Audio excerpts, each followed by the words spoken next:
Greetings Mechwarriors, this is Offshore and welcome back again to another Mechwarrior Online video, and we're back again with another video, whether is it worth it. So PGI has just released another mech, another heavy mech, a 60-ton mech, which is called Hellfire. And this is basically a heavy clan mech right here. So you have three different camo here. I believe this is the hero mech Void, this is the special variant, and this is what the Hellfire standard would look like. So you have another 15 days from the time of this video whether you intend to get this or not, and we're going to find out if this mech is worth it and whether or not I will be getting one. Previously we had a video on the Flea, which I've not decided to take because I just could not see myself piloting that kind of mech and getting a proper build for it, although it does has the MASC. So we're going to see now if the Hellfire is good enough and whether it's worth our money, and that's the important thing. So we have, like the usual, the collectors and standard pack. The standard costs about 20, collectors cost about $40, right? And the only difference in the mech that you receive from either is that standard will be getting the Hellfire 1, 2, and A. The collectors will be getting the same, except that it comes with the special variant, which we saw earlier, that gives you a 30% C-Build bonus, where the other three does not. But like usual, it's the same thing. And you'll be getting free mech base for each of the mech. The standard gives you 30 days premium time, where the collectors give you a 60-day premium time. And the usual items, the standard war horns, standing and hanging cockpit items, the collectors give you 3, the standard gives you 1 of each. And the standard gives you a title, 1 title and 1 badges, and the collectors give you 2 of each. Then an add-on, you can either decide to go for the $15 extra for the hero Void mech, or you can go for the other 2 variants that is also a $15. So you can pick either 2. It doesn't have to go through the hero mechs first and then gets you the add-on. No, you can actually go for the reinforcement immediately. And if you want everything in the collectors, just pay the $70 and get the ultimate pack. So early adoption gives you a standing cockpit item, 3 standing cockpit item, a pattern, a decal here, which is not the final art, usually ends up it is. And we have 3 different colors, 3 colors, and 6.5 million C-Builds as always. Now let's start with the most important thing, is the different variants that come with the mech. So if you got the standard variant, you'll be only getting the Hellfire 1, 2, and A. As said, the B and C is for the reinforcement package, and the Void is the hero.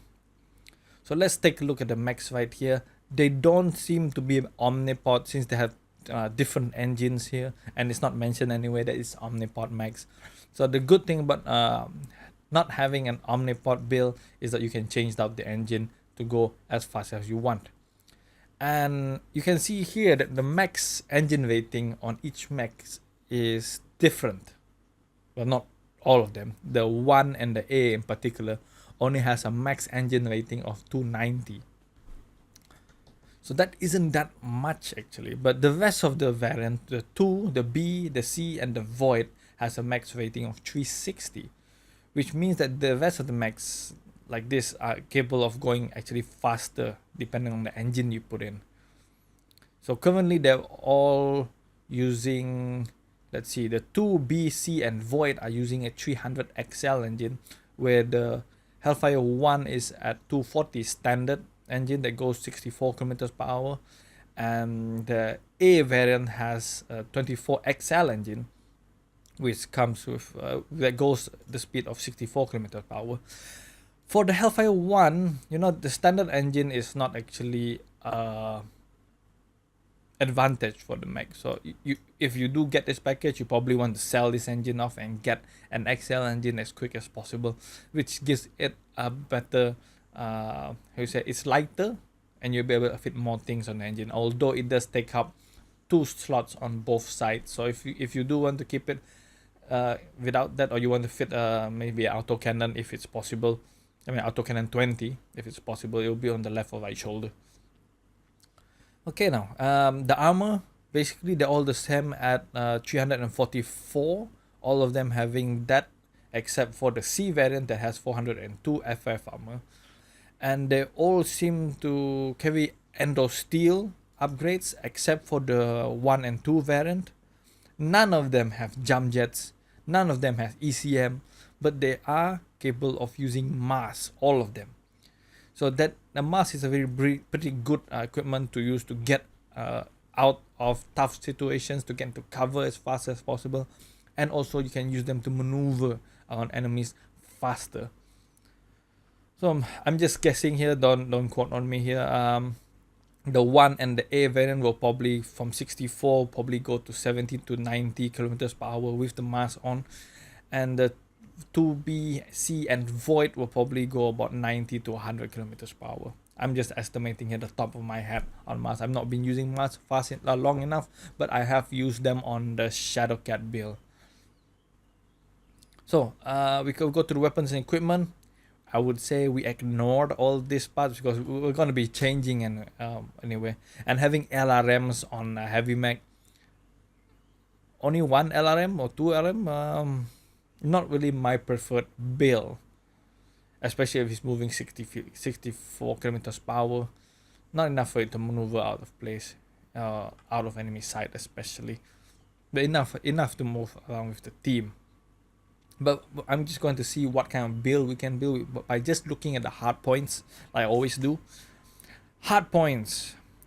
The Hellfire 1 has, let's see, 7 energy hard points. 3 on each of his arms and 1 in his left torso. It has 3 missile hard points and 1 AMS. Now what I would probably do is I'll fit any kind of energy weapons on both arms to just fill all the energy with medium lasers, heavy medium lasers maybe. If you want to follow the lore, it actually carries a lot of heavy lasers, and it's basically made for medium range combat. So I'll probably fit as much medium lasers as possible on this mech, and then if I do have any kind of space, I'll probably fit some SRMs or a streak onto the mech, so that for any close combat or to handle any light mechs. Now the variant 2 has nearly similar build. I would say it's a downgrade from the 1, but maybe that's because it's carrying a heavier engine, which carries a 300 XL engine. So it has 3 energy hard points on his left arm, 2 energy hard points on the right arm, 1 energy hard points on the left torso, and 2 missile hard points, 1 on the right and 1 on the left torso with 1 AMS. You can see it's quite similar to the 1 build. And if you want speed with LS weapons, yes, probably use this one. I will probably fit as nearly the same thing, medium lasers and some SRMs. Now then we go for the A variant, I believe. Yep, this is the A variant. It comes with a total of 4 energy hard points, 2 on each arms, 1 ballistic, and 2 missile hard points. I would probably scrap the missiles. I would try to carry an autocannon or ultra autocannon on this left torso if I can fit that. But it's carrying an XL engine, you probably won't unless you change it to a standard engine, which will reduce its speed. And it does have another 2 missile hard points here. If this was an inner sphere, I'll probably fit 4 MRMs on this thing. Its original build here, it does carry a gas rifle. If I can fit the autocannon there, I'll probably put the autocannon there. But if you can fit a gas rifle, I'm not sure. I can't really actually remember if you can fit a autocannon there. Usually it does. I think but the autocannon does carry an extra slot compared to the Gauss rifle. So I'll probably skip the ballistic on this thing. Probably. I'll try to find maybe an Ultra 10 fit this thing on, and carry 4 medium lasers and SRMs. The B variant right now we have let's see, 5 energy hardpoints in total, 3 missile hardpoints, 1 AMS.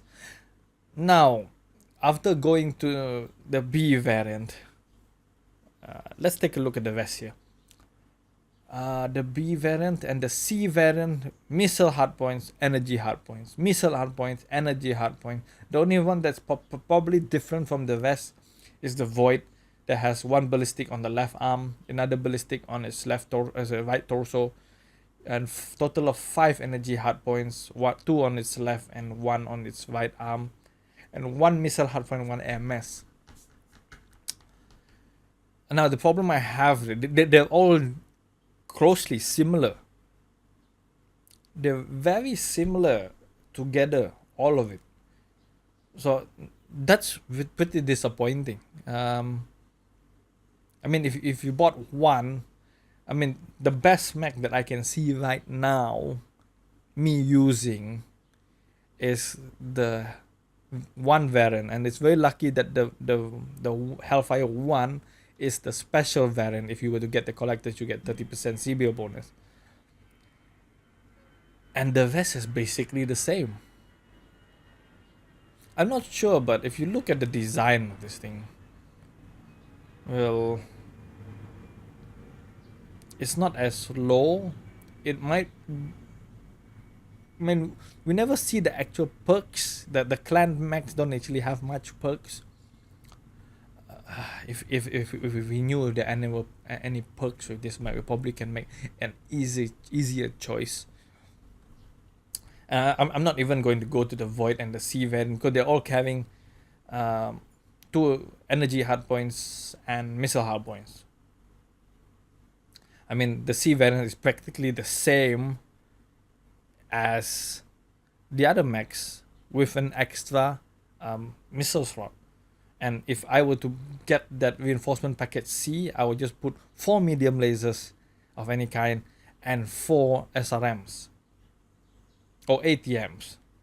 I'll probably put SRMs though, because this looks like a brawling kind of mech to keep in mid range and long range, but we won't know whether it's squishy enough. Right here, we'll talk about the hit points, the hit boxes later on. And the hero mech, 3 energy hub points, 2 and 5. I'll probably put all medium lasers in there.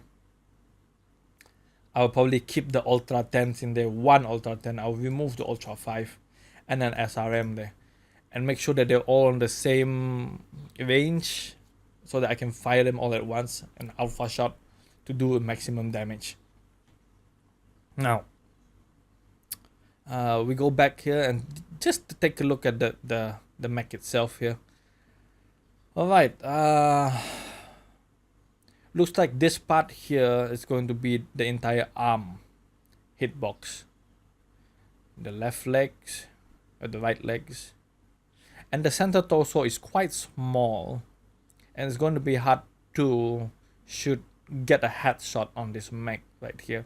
But the good thing is that the autocannon here, or the ballistic slot right here, it's the same level as the head. So I mean, why I'm saying that now that I just realized that the A variant carries a gas rifle, and you can fire a gas rifle here, just is the same above your level. You know, you go pop tart, you fire that gas rifle, and you have very little exposing the top right here. You know, if you're firing, take a look at this line here. You have very little part of your mech that is actually exposed when you're doing pop tarting with the gas rifle, or a PPC if you have one at the shoulder. Let me see now. Any of these mechs has, I believe there is. Yeah, you can do PPC right here, PPC right here, PPC right here, and maybe dual PPC on if you can actually fit it on this mech. And you can see pop dart. If the PPC lasers come out the same level as this area here, then that would be good to pop dart and fire, and then use the rest of the weapons to fire when you're brawling or medium range. And we're going off topic, but I had to mention it because we looking at the hard points sometimes is not enough. We got to see where all the weapons are located in. Now that does clear up the picture of putting an autocannon, a gas rifle, or a PPC on the right and left torso. Now imagine dual PPCs on the void here, and that firing two PPCs at once. It'll generate a lot of heat, but usually use PPCs for long range anyway. So you'll get the time to cool down and maybe just chain fire it. Also, that does change the perspective of the mech now, and it does have an impact whether I'll be getting this mech. It'll be another pop darting mech, I believe. Let's go back to the hit points before I trail off too much. So the hitbox here, this would be, I presume, will be the left arm, and this, it looks like the hand is protecting the left and right torsos pretty well here. So if you have weapons here, and especially the weapons that we were talking earlier, it does protect it from being destroyed. Not like the Sun Spider. The Sun Spider actually most of its left and right torso exposed, where the Hellfire, it doesn't look like it's exposing much from a side view. Right here, and the center torso is going to be very little. If they do keep it around this area right here, keeping this part as a center, and the cockpit up here is pretty hard to headshot. It'll probably hit this before any light mechs try to fire its head. Not sure what happens if it's shut down and whether it will tilt its head down, how low it will be. It will probably mech will have to back up a little to actually fire the cockpit. So just looking at the image again have made me change my decision whether I should get this or not. But let's go back to the hard points again, because right now the main reason why I'm thinking of getting this right now is, one, it has a very high hard point this right here. I mean, if you get the PPC and it ends up being here, that would be very disappointing. But if you get it right here with the gas rifle or the PPC, then it will be very useful, and especially pop darting at long range. That's basically how most of the matches start anyway. And you got all the lasers here on the arms and the missiles on the torsos. It seems pretty good. Let's look at the variant again and see what we can do. Okay, right. Hellfire 1. Change. All arms have the medium lasers of any kind, heavy or ER, doesn't matter. Left torso, PPC. And we're not going to use the missile. Variant 2, same, both arms, medium lasers, PPC. And then A variant, we'll probably keep the gas rifles, have the SRMs, and have the energy medium lasers on it. The reinforcement package B and C, dual PPs. Oh, sorry, that's SRM.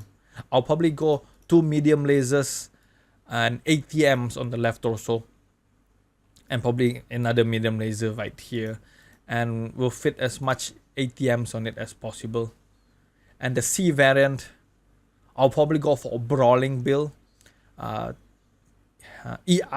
or medium lasers and 4 SRM 6s, or make it a really good brawling mech, firing left to right, left to right. I'll probably put this on the left, the right, and the right side of the mech on the left click, and the right side on the right side, the left on the left, right click to fire on both sides, making it chain both sides.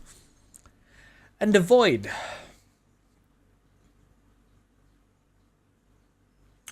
I did this one before actually. I'll probably skip the left arm. I'll probably fit in maybe dual PPCs on the left torso and one maybe autocannon, yeah, ultra 10 probably on the right torso, and the 3 energy hard points on arms mediums. You could also just reject everything, put the ultra AC10s and put 3 ER large lasers on the right arm, because on the right side, so it's pretty good at firing when you're poking out on the left side. So now we get to the final question: is this worth it? Is this worth it? I'll be interested in the Hellfire 1, and I'll be interested in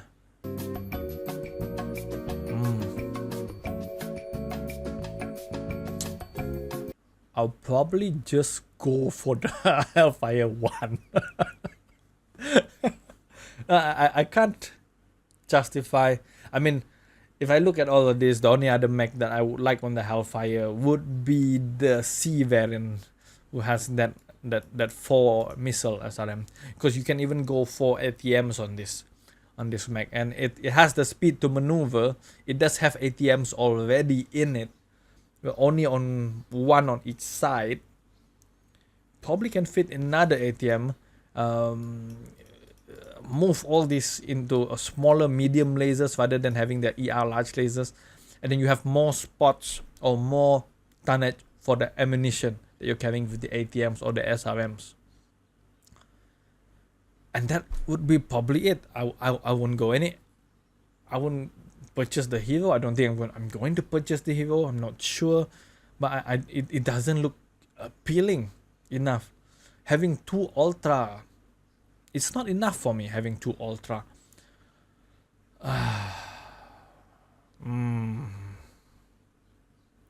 Especially considering that the heat sinks are not as good as in a sphere mechs, and you generate a lot of heat when you're piloting a clan mech. What would I get? I would probably get the $40, not because I'm only interested in the Hellfire 1 and the special variant comes with it. Would I get the hero mech? No, I wouldn't. And I don't know how I can recommend it. Would I get the reinforcement add-on? I would get it for the C variant, yes. I would get it for the C variant only. But if you're not interested in the C variant, then you probably wouldn't want to go that route. So guys, I hope you enjoyed this video and my 2 cents and my opinion whether you should get it or not. But from my perspective, you should either go for the standard, but if you want the special variant, you go for the collectors. It does give you an extra 30-day premium time compared to what the standard is giving. And other than that, there's no other real reason why you should go for the collector's edition. So it's up to you. That's just my 2 cents. I hope you enjoyed this video, guys. See you guys next time. I'll show out.